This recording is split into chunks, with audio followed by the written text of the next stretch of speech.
sound. Sound.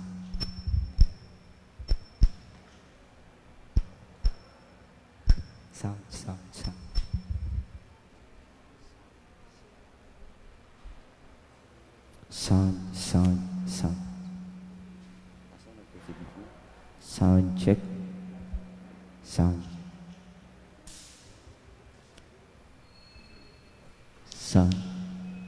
Sound check. Sound check. Sound check. Sound. Sound check. Sound check. Masyado malapit pa.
Manalangin tayo.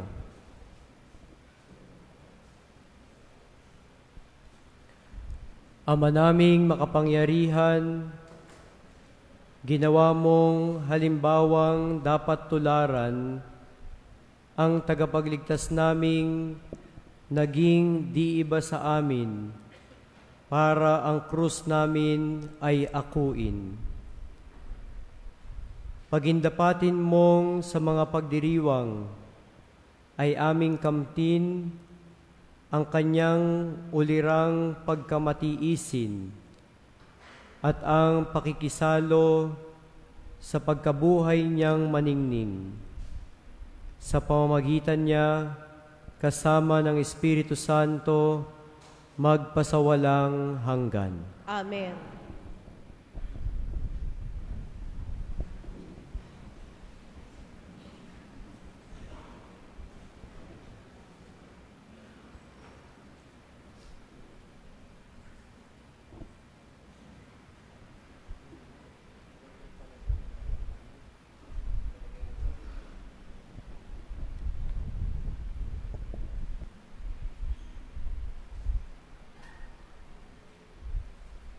Pagbasa mula sa aklat ni Propeta Isaías.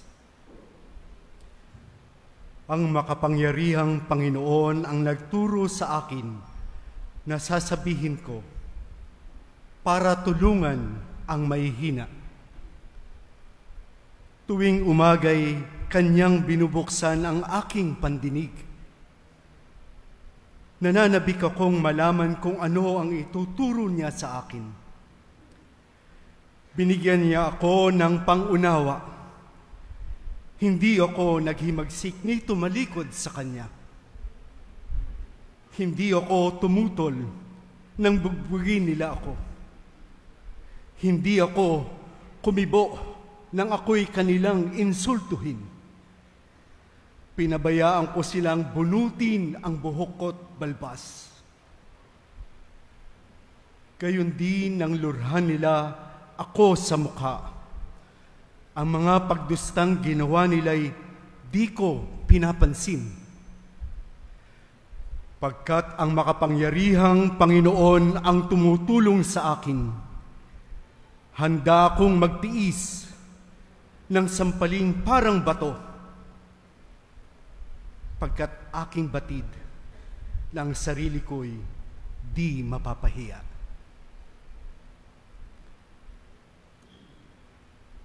Ang salita ng Diyos.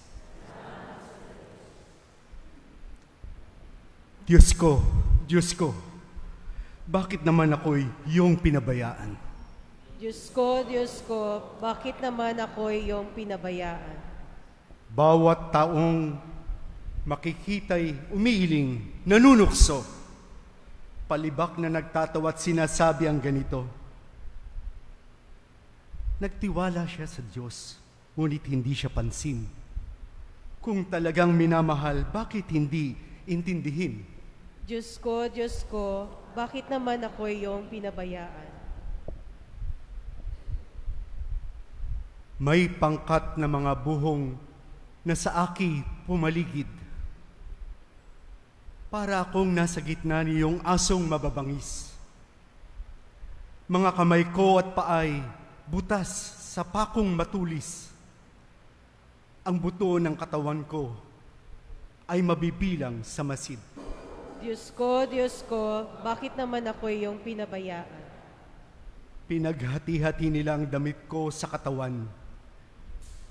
Ang hinubad ng tunikay dinaan sa sapalaran. Huwag mo akong ulilahin, huwag talikdan, Panginoon, o aking tagapagligtas, bilisan mo ang pagtulong. Diyos ko, bakit naman ako iyong pinabayaan? Ang lahat ng ginawa mo'y iahayag ko sa lahat. Sa gitna ng kapulungay, pupurihin kitang ganap. Purihin ng Panginoon ng lahat ng kanyang lingkod. Siya inyong dakilain, kayong angkan ni Jacob. Ikaw bayan ng Israel, ay sumamba at maglingkod.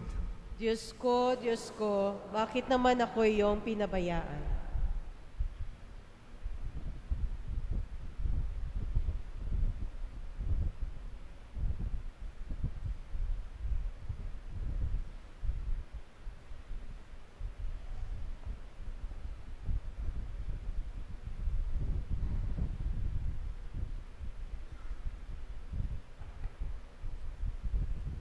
Pagbasa mula sa sulat ni Apostol San Pablo sa mga taga-Filipos. Si Kristo Jesus, bagamat siya'y Diyos, ay hindi nagpilit na manatiling kapantay ng Diyos. Bagkus, hinubad niya ang lahat ng katangian ng pagka-Diyos, nagkatawang tao at namuhay na isang alipin. Nang maging tao, siya'y nagpakababa at naging masunurin hanggang kamatayan. Oo, hanggang kamatayan sa krus. Kaya naman siya'y itinampok ng Diyos at binigyan ng pangalang higit sa lahat ng pangalan. Ano pat ang lahat ng nilalang na nasa langit, nasa lupa, at nasa ilalim ng lupa ay maninikluhod at sasamba sa Kanya. At ipapahayag ng lahat na si Jesucristo ang Panginoon sa ikararangal ng Diyos Ama. Ang salita ng Diyos. Salamat sa Diyos. Magsitayo pong lahat.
Ang pagpapakasakit ng ating Panginoong Hesus ayon kay San Marcos. Kinaumagahan, nagpulong agad ang mga punong saserdote, ang matatanda ng bayan, ang mga eskriba, at ang iba pang bumubuo ng Sanhedrin. Ipinagapos nila si Jesus at dinala kay Pilato. Ikaw ba ang hari ng mga Hudyo? Kayo na ang nagsasabi. Nagharap ng maraming sumbong ang mga punong saserdote laban kay Jesus. Kaya't siya'y muling tinanong ni Pilato, Wala ka bang isasagot? Narinig mo ang dami ng kanilang sumbong laban sa iyo. Ngunit hindi na tumugon pa si Jesus. Kaya't nagtaka si Pilato. Tuwing pista ng Paskwa ay nagpapalaya sa Pilato ng isang bilanggo. Sino man ang hilingin sa kanya ng taong bayan. Nakabilanggo noon ang isang lalaking nagngangalang Barabas, kasama ng ibang naghimagsik at nakamatay ang himagsikan. Lumapit ang mga tao at hiniling kay Pilato na isagawa na ang kanyang kinaugaliang pagpapalaya ng isang bilanggo. Ibig ba ninyong palayain ko hari ng mga Hudyo? alam ni Pilato na higit ang nagtudyok sa mga punong saserdote na dalhin sa kanya si Jesus. Ngunit ang mga tao, sinulsulan ng mga punong saserdote na si Barabas ang inipalayain. Kung gayon, ano ang gagawin ko sa taong ito na tinatawag niyong hari ng mga Hudyo? Bakit? Ano ba ang kasalanan niya? Ipako siya sa krus. Sa paghahangad ni Pilato na pagbigyan ng mga tao, pinalaya niya si Barabas. Si Jesus ay kanyang ipinahagupit at ibinigay sa kanila upang ipako sa krus. Dinala ng mga kawal si Jesus sa pretoryo, ang tirahan ng gobernador, at kanilang tinipon ang buong batalyon. Sinuotan nila si Jesus ng isang balabal na purpura. Kumuha sila ng halamang matinik, ginawang korona, at ipinutong sa kanya. At sila'y patuyang nagpugay at bumati sa kanya. Mabuhay ang hari ng mga Hudyo. Siya'y pinaghahampas nila ng tambo sa ulo, pinaglulurhan at palibak na niluhod-luhuran. At matapos kutyain, siya'y inalisan nila ng balabal, sinuutan ng sariling damit at inilabas upang ipako sa krus. Nasalubong nila ang isang lalaking galing sa bukid, si Simon na taga Sirene, ama nina Alejandro at Rufo. Pilit nilang ipinapasan sa kanya ang krus ni Jesus at kanilang dinala si Jesus sa lugar na kung tawagi Golgota, ibig sabihin puok ng bungo. Binigyan nila siya ng alak na may kahalong mira, ngunit hindi siya uminom. Hindi niya ininom. Ipinako siya sa krus at nagsapalaran sila upang malaman kung alin sa kanyang mga damit ang mapupunta sa bawat isa. Ikasyam ng umaga nang ipako nila sa krus si Jesus. Sa itaas ng krus, isinulat ang sakdal laban sa kanya, ang Hari ng mga Hudyo. Dalawang tulisan ang kasabay niyang ipinako sa krus, isa sa kanan niya at isa sa kaliwa. Sa gayoy natupad ang nasasaad sa kasulatan. Ibinilang siya sa mga salarin. Nilibak siya ng mga nagdaraan na tatangu-tangong nagsabi, Di ba ikaw ang gigiba ng templo at muling magtatayo nito sa loob ng 3 araw? Iligtas mo ngayon ang iyong sarili. Bumaba ka sa krus. Kinutya rin siya ng mga punong saserdote at ng mga eskriba, at ang sabi sa isa't isa, Iniligtas pa, ngunit di mailigtas ang sarili. Makita lang nating bumaba sa krus ang Mesiyas na iyan na hari ng Israel, maniniwala tayo sa Kanya. Inalipusta din siya ng mga nakapakong kasama niya.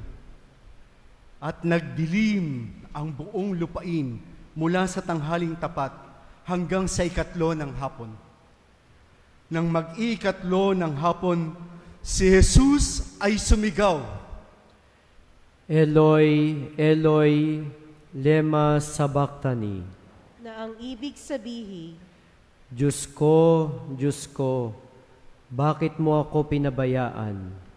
narinig ito ng ilan sa mga nakatayo roon at kanilang sinabi, Pakinggan ninyo, tinatawag niya si Elias.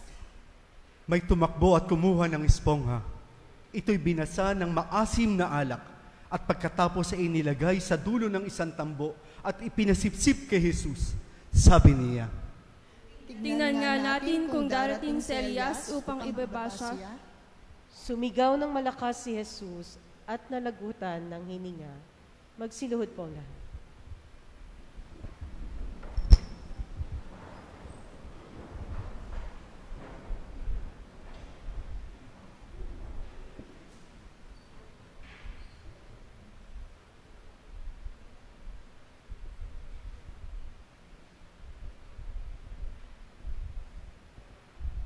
Magsitayo ang lahat.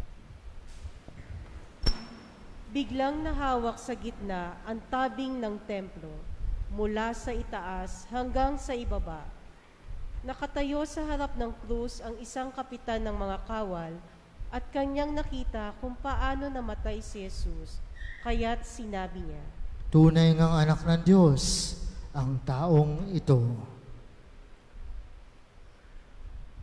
Ang mabuting balita ng Panginoon. Pinupuri ka namin, Panginoong Jesucristo. Magsiupo po lahat. Magandang umaga po sa inyong lahat.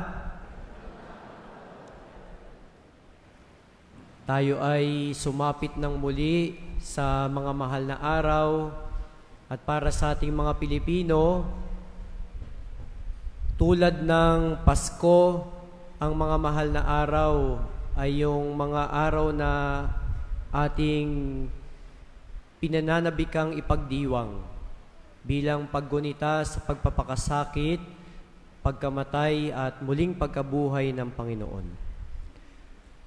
Yung ating pong narinig na pagbasa ng pasyon ngayong araw na ito, yan yung mas maikli na pagbasa. Sana pala yung mas mahaba yung binasa natin, no? Para kasing nabitin kayo. Sige po, sa isang taon, no? Yung long form. Kapag binasa nyo po yung mas mahaba na pagbasa ng pasyon, maririnig natin doon yung kaganapan ng huling hapunan, kung paano ang Panginoong Hesus ay nagdiwang ng Pasko kasama yung kanyang mga alagad at nagpunta siya sa hardin ng Getsemani. Pero bago pa yung huling hapunan, ang Panginoong Hesus may pinuntahan pa siya doon sa Betanya. At ang sabi doon, sa bahay ni Simong Ketongin, nandoon si Jesus at habang siya ay kumakain, makikita niyo po yung picture, nandiyan sa screen. Habang kumakain ang Panginoong Jesus, merong isang babaeng dumating at may dalang sisidlang alabastro na puno ng mamahaling pabango. Ito'y dalisay na nardo. Binasag niya ang sisidlan at ang pabango'y ibinuhos sa ulo ni Jesus. At anong nangyari? Nagalit yung mga ilan na naroroon, nagalit at sila'y nag-usap-usap. Sabi nila, ano ba yan? Inaksaya ang pabango.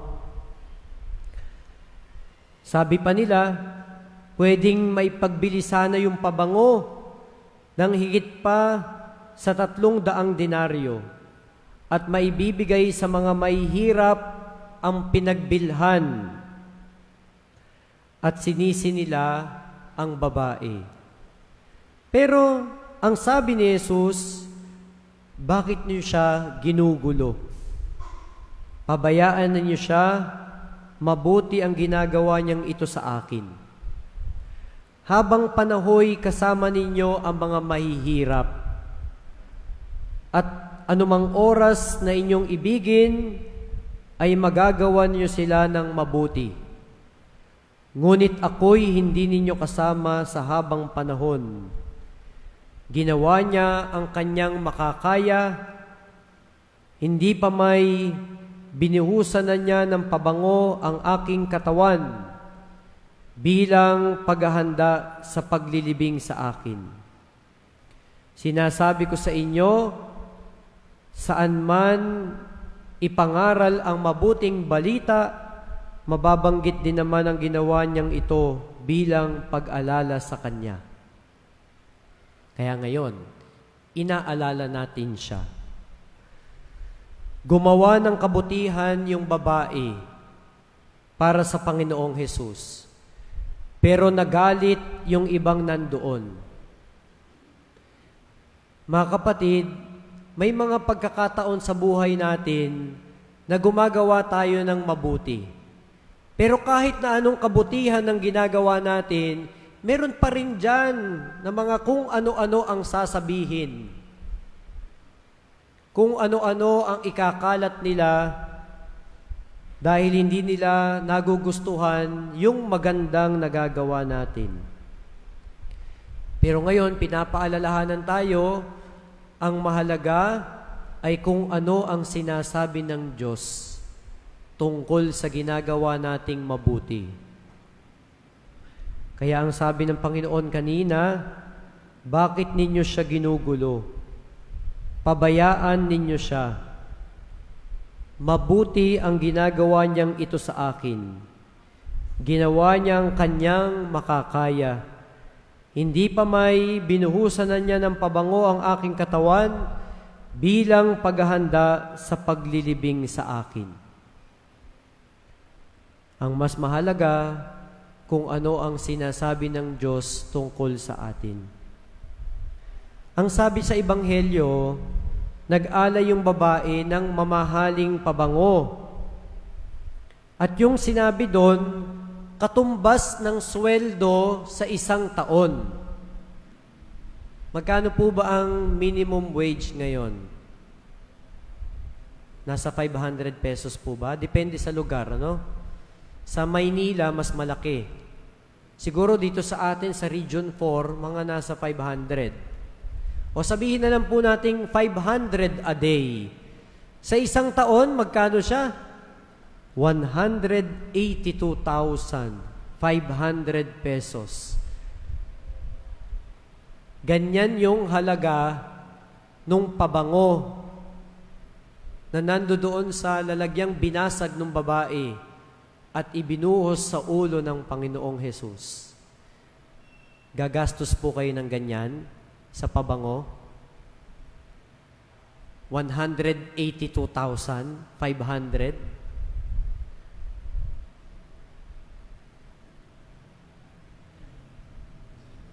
Ngayon pong mga mahal na araw, ano ang maiaalay natin para sa paglilibing sa Panginoong Hesus? Marahil hindi material na bagay, hindi rin pera. Pero sa sarili po ninyo, ano yung maiaalay nyo para sa paglilibing sa Panginoon? Ang Panginoong Hesus, buong puso niyang inalay ang buhay niya para sa atin, para sa inyo.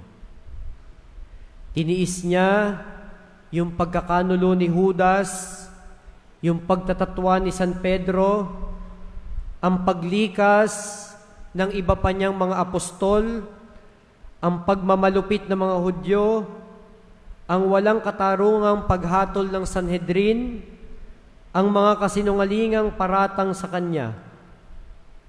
Tiniis niya ang pangalipusta ng iba, ang paghuhugas kamay ni Pilato, ang pagpapahagupit sa Kanya, ang pagpuputong ng koronang tinik. Kinaya niya yung pagpasan sa krus.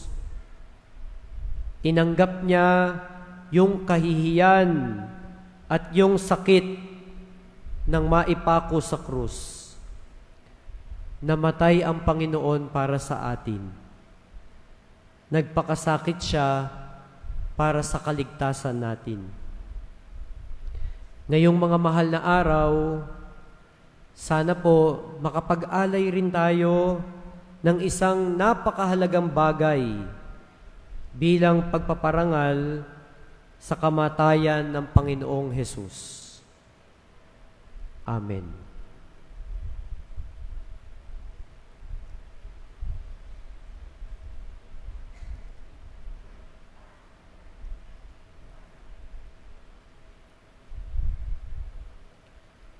Magsitayo tayong lahat. Ipahayag natin ang ating pananampalataya. Sumasampalataya ako sa Diyos amang makapangyarihan sa lahat, na may gawa ng langit at lupa. Sumasampalataya ako kay Jesucristo, isang anak ng Diyos, Panginoon nating lahat. Nagkatawang tao siya na lang ng Espiritu Santo. Ipinanganak ni Santa Mariang Birhen, pinagpakasakit ni Poncio Pilato. Ipinako sa krus na matay inilibing, nanaog sa kinaroroonan ng mga yumao. Nang may 3 araw na buhay na mag-uli, umakyat sa langit, naluluklok sa kanan ng Diyos amang makapangyarihan sa lahat. Doon magmumula at paririto at uhukom sa nabubuhay at nangamatay na tao. Sumasampalataya naman ako sa Diyos Espiritu Santo, sa banal na simbahang katolika, sa kasamahan ng mga banal, sa kapatawaran ng mga kasalanan, sa pagkabuhay na muli ng nangamatay na tao, at sa buhay na walang hanggan. Amen. panalangin ng bayan. Buong pagtitiwala sa pagmamahal ng Panginoon na nakauunawa sa ating mga kahirapan at pangangailangan, idulog natin ang ating mga kahilingan. Maawaing Diyos Ama, dinggin mo kami. Maawaing Diyos Ama, dinggin mo kami. Katulad ng mga tumanggap sa Kanya sa Jerusalem, maging bukas na walagi ang mga puso ng lahat na nananampalataya kay Jesus. Manalangin tayo. Maawaing Diyos Ama, dinggin mo kami. Naway ang Santo Papa, ating Obispo, at ang ating mga pari ay magpatuloy sa paggabay sa atin na maging tapat kay Jesus sa pamamagitan ng kabanalan ng kanilang buhay. Manalangin tayo. Maawaing Diyos Ama, dinggin mo kami. Naway magsugo agad ang Panginoon ng panibagong mabuting pastol na mangangalaga sa kanyang kawan sa ating diocese ng San Pablo at iba pang diocese na nag-aanay rin ng bagong obispo. Manalangin tayo. Maawaing Diyos Ama, dinggin mo kami. Naway, ang paghatol sa lahat ng hukom sa ating bayan ay maging mabilis, walang pagkiling o katiwalian. Manalangin tayo. Maawaing Diyos Ama, dinggin mo kami. Naway, ang mga biktimang pinagkaita ng hustisya ay magpatuloy sa paghahanap ng katarungan ng may tibay ng loob at magtamo ng anumang karapat-dapat. Manalangin tayo. Maawaing Diyos Ama, dinggin mo kami. Naway, maunawaan natin ang mga hirap at sakit na dinanas ni Jesus ay dahil sa sarili nating mga pagkakasala at kawalan ng pagsisisi. Manalangin tayo. Maawaing Diyos Ama, dinggin mo kami. Naway maunawaan natin ang mga hirap at sakit na dinanas ni Jesus ay dahil sa sarili nating mga pagkakasala at kawalan ng pagsisisi. Manalangin tayo. Maawaing Diyos Ama, dinggin mo kami. Naway lahat ng nagsusuong sa panganib ng sariling buhay para ipamahagi ang ebanghelyo ay mapagningas ng katatagan at tapang ng lahat ng misyonero sa buong daigdig. Manalangin tayo. Maawaing Diyos Ama, dinggin mo kami. Panginoong Diyos, alalayan mo kaming mabuhay alinsunod sa turo ni Jesus. Sa pakikibahagi namin sa kanyang paghihirap, makibahagi rin nawa kami sa kanyang kaluwalhatiang walang hanggan. Amen.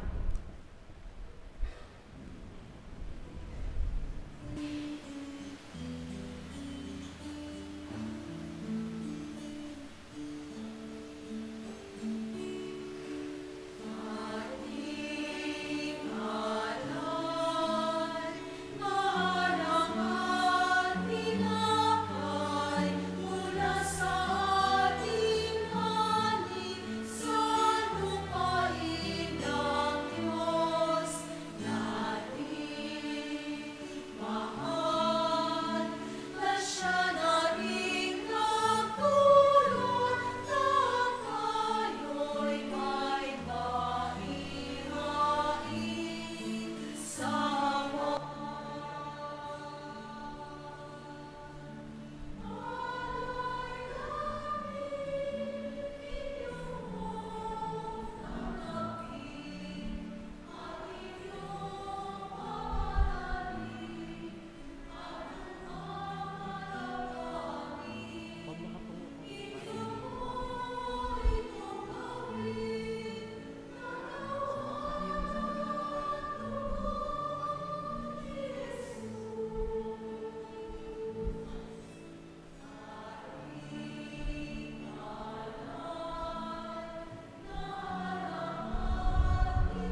Magsitayo po nga.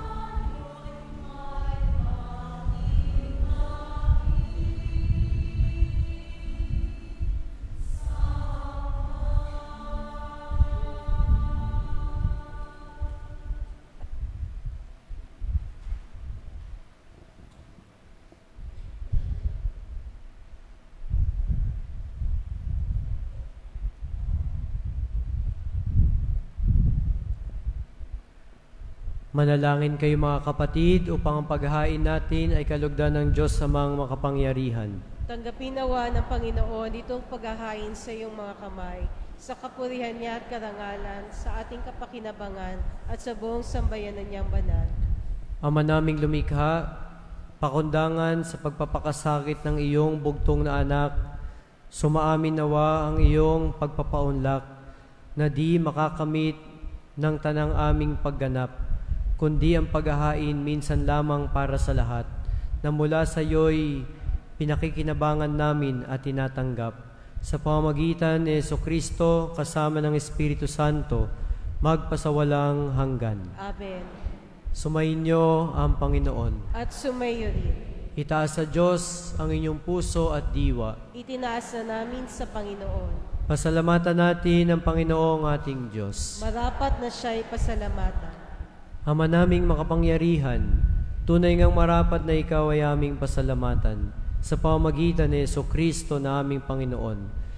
Sa pagpapakasakit ng giliw mong anak, ang sangkatauhay, minarapat mong magpahayag ng iyong dakilang pag-ibig sa lahat, na pawang nais mong tubusin ng Mesiyas. Sa harap ng iyong kadakilaan, kapos ang dila naming magsaysay, sa pag-ibig na makapangyarihang sa krus ay itinanghal. Sa krus na pinasyang patawarin ang mga tao, sa krus nagtagumpay ang ipinakong Kristo. Kaya kaisa ng mga anghel na nagsisiawit ng papuri sa iyo ng walang humpay sa kalangitan, kami nagbubunyi sa iyong kadakilaan.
Magsiluhod po nga.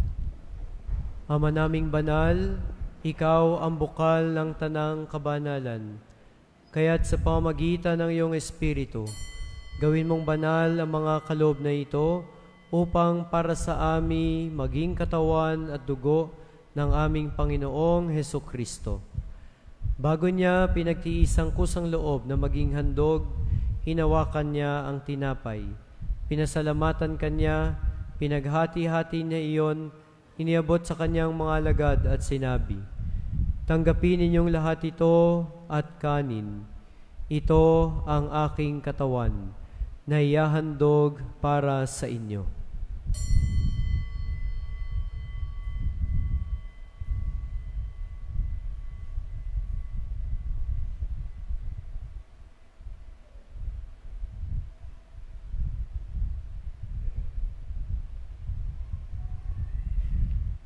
Gayon din naman, nung matapos ang hapunan, hinawakan niya ang kalis. Muli kanyang pinasalamatan, iniabot niya ang kalis sa kanyang mga alagad at sinabi, "Tanggapin ninyong lahat ito at inumin. Ito ang kalis ng aking dugo, ng bago at walang hanggang tipan. Ang aking dugo na ibubuhos para sa inyo at para sa lahat, sa ikapagpapatawad ng mga kasalanan. Gawin ninyo ito sa pag-alala sa akin.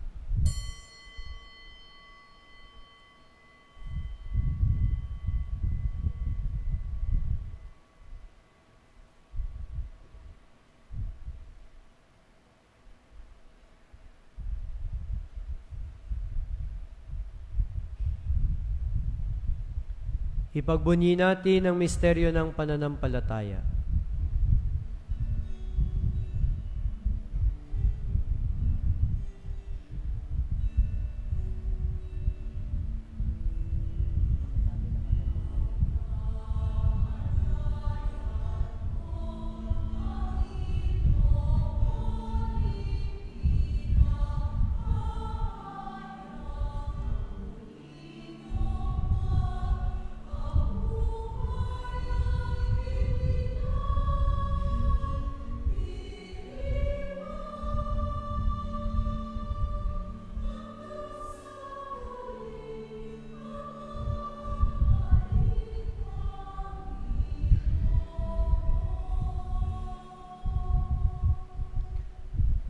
Ama, ginagawa namin ngayon ang pag-alala sa pagkamatay at muling pagkabuhay ng iyong anak, kaya tinialay namin sa iyo ang tinapay na nagbibigay buhay at ang kalis na nagkakaloob ng kaligtasan.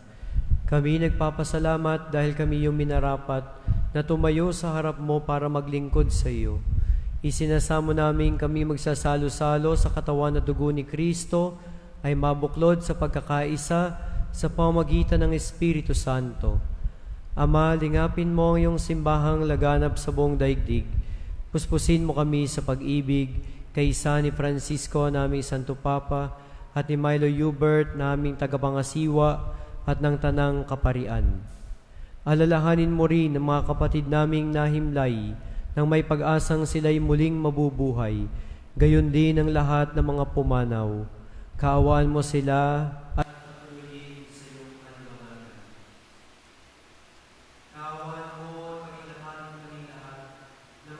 sa iyong buhay na walang wakas, kaysa na mahal na Birheng Maria na ina ng Diyos, ng kabiyak ng kanyang pusong si San Jose, kaysa ng mga apostol at ng lahat ng mga banal na namuhay dito sa daigdig ng kalugod-lugod sa iyo.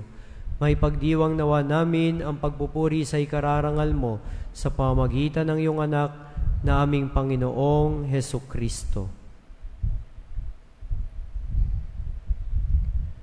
Sa pamamagitan ni Kristo, kasama niya at sa Kanya, ang lahat ng parangal at papuri ay sa iyo, Diyos Amang makapangyarihan, kasama ng Espiritu Santo, magpasawalang hanggan.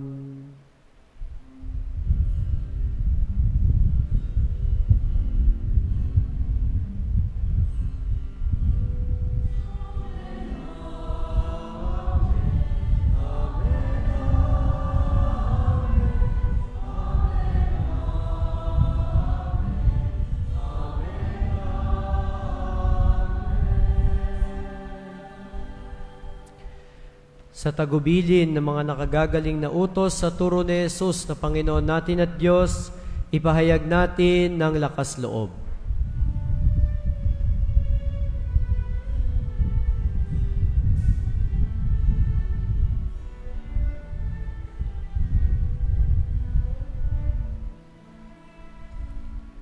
Ama namin, sumasalangit ka, sambahin ang ngalan mo, mapasa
Hinihiling naming kami iadya sa lahat ng masama, pagkalooban ng kapayapaan araw-araw.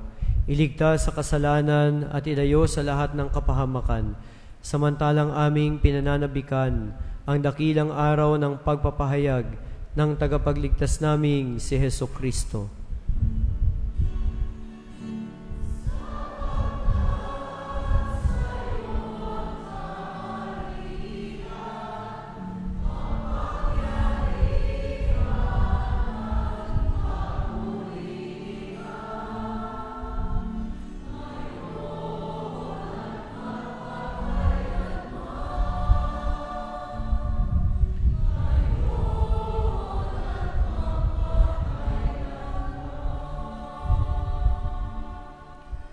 Panginoong Jesucristo, sinabi mo sa iyong mga apostol, kapayapaan ang iniiwan ko sa inyo, ang aking kapayapaan ang ibinibigay ko sa inyo.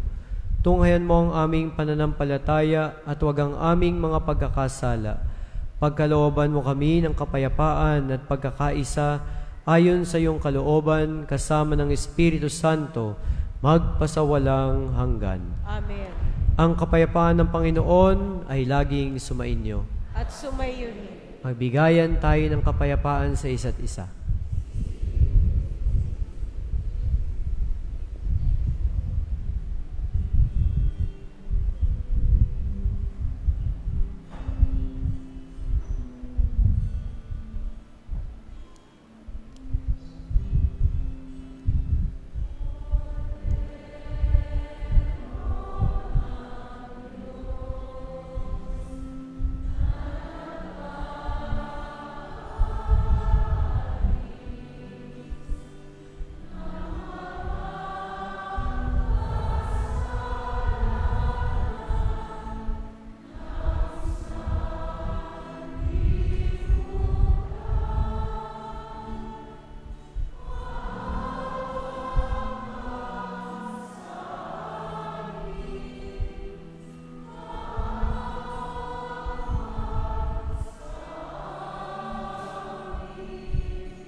Magsiluhod po na.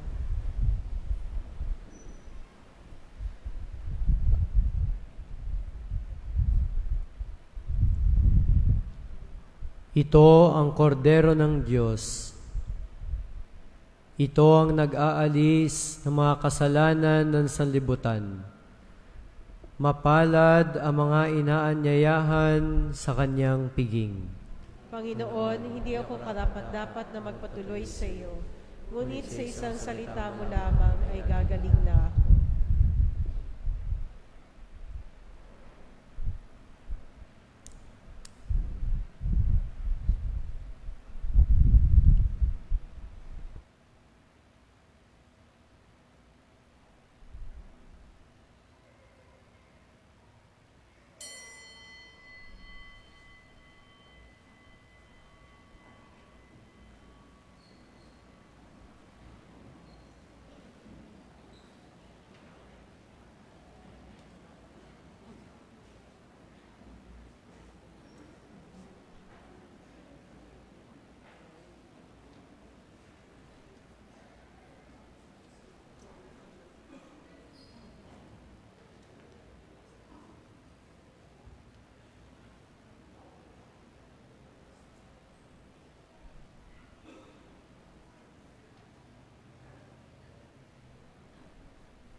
Magkakaroon po tayo ng second collection para sa Alay Kapwa Sunday.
Manalangin tayo. Ama naming mapagmahal, ngayong kami pinapagsalo mo sa banal na pakikinabang, kami iyong pinalingong may pag-asa sa aming sinasampalatayanan, pakundangan sa pagkamatay ng iyong anak.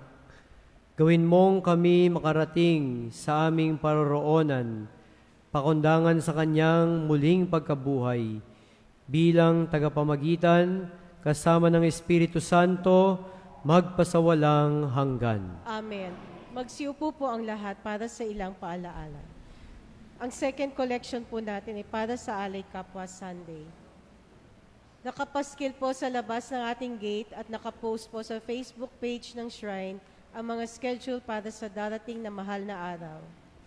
Sa susunod pong linggo ay linggo ng Pasko na muling pagkabuhay. Maaari lamang po na magdala ng kandila na may wax catcher at magsuot ng puti para sa ating pagsasariwa sa pangako sa binyag. Maraming salamat po. Magsitayo na po ang lahat. Sa darating pong Miyerkules, magkakaroon po tayo ng Lenten Recollection. Kayo po ay inaanyayahan para po mas makapaghanda tayo para sa Easter Triduum. At ang preacher po ay si Father Arman Roblesa. Manggagaling pa siya sa Don Bosco, Makati. Pupunta po dito para tulungan tayong makapagnilay-nilay. No? Alas 7 po ng gabi sa darating na Miyerkules. At habang may recollection, meron din pong kumpisalang bayan. No? Kaya kung meron pa po kayong mga kakilala, pakiimbitahan nyo rin po sila. Sumainyo ang Panginoon. At sumayo rin. Pagpalain kayo ng makapangyarihang Diyos, Ama at Anak at Espiritu Santo. Amen. Naialay ng misa, humayo kayong taglay ang kapayapaan at pag-ibig ni Kristo. Salamat sa Diyos.